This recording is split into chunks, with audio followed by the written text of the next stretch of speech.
बिस्मिल्लाहिर्रहमानिर्रहीम। अस्सलामुअलैकुम।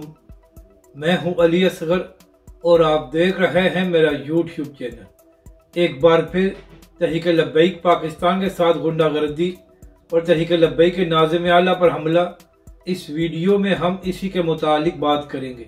नाज़रीन कराम, कल गुजरात PP-29 में जो तहरीक लब्बैक पाकिस्तान के टिकट होल्डर थे मलक साकिब नवाज साहब, उन पर हमला किया गया था, जिसकी वजह से वो शहीद हो गए थे।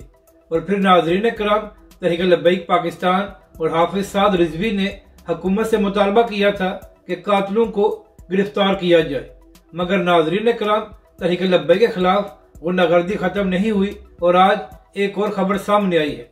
नाज़रीन कराम, अब से थोड़ी देर पहले सोशल मीडिया पर तहरीक लब्बैक के ज़राए ने यह खबर शेयर की है कि तहरीक लब्बैक लाहौर डिवीजन के जो नाज़िम आला हैं अल्लामा अब्बास अंजम साहब, उन पर भी हमला किया गया है। नाज़रीन कराम, अच्छी खबर यह है कि अल्लामा साहब इस हमले में मुकम्मल तौर पर महफूज रहे हैं। मगर नाज़रीन कराम, यहाँ पर सवाल यह है कि आखिर कौन इंतखाबात से पहले तहरीक लब्बैक पाकिस्तान के रहनुमाओं को निशाना बना रहा है?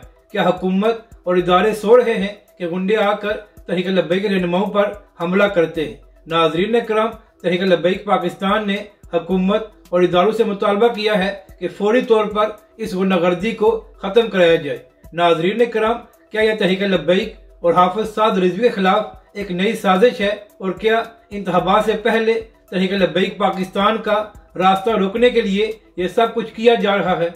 नाज़रीन कराम, इससे पहले भी बहुत से लोगों ने बड़ा जोर लगाया है कि वो तहरीक लब्बैक पाकिस्तान का रास्ता रोक सके, मगर हमेशा ही उनको मुंह की खाना पड़ी है और कोई भी तहरीक लब्बैक पाकिस्तान का रास्ता नहीं रोक सका। तो लिहाजा अब जो लोग कोशिश कर रहे हैं कि इंतखाबात से पहले तहरीक लब्बैक पाकिस्तान के लिए माहौल को खराब किया जाए, उनको भी मुंह की खाना पड़ेगी। क्योंकि नाज़रीन कराम, पाकिस्तान की अवाम तहरीक लब्बैक और हाफिज साद रिजवी के साथ है और जिसके साथ अवाम होती है उसका कोई भी रास्ता नहीं रोक सकता।